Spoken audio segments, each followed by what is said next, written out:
আমার ব্যক্তিগত জীবন একটা দুর্বলতা ছিল, আমার রাগ খুব বেশি ছিল, খুব রাগী ছিলাম আগে।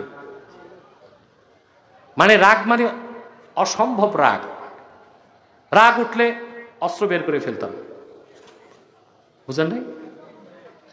এখন আমার সাথে কোনো অস্ত্র থাকে না, আগে থাকতো, অনেক থাকতো, বুঝলেন না?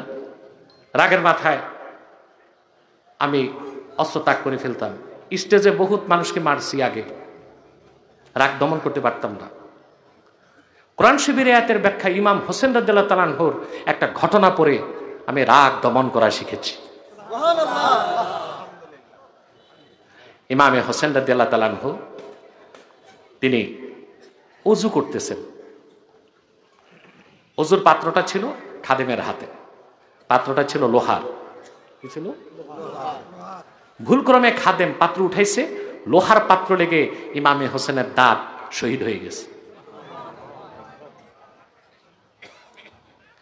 তরতাজা একটা দাঁত পড়ে গেছে, রক্তে ভেসে গেছেন তিনি। প্রচন্ড রেগে অগ্নিশর্মা ইমাম হোসেন। খাদেম কোরআন শরীফের আয়াত পড়া শুরু করছে, الذين ينفقون في السراء والضراء والكاظمين الغيظ।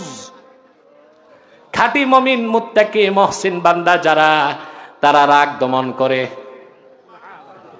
সঙ্গে সঙ্গে ইমাম হোসেনের রাগ ঠান্ডা হয়ে গেল। এবার খাদেম চিন্তা করলো, দাঁত তো শহীদ করছি, দাঁতের বদলা দাঁত কিংবা জরিমানা তো দিতে হবে।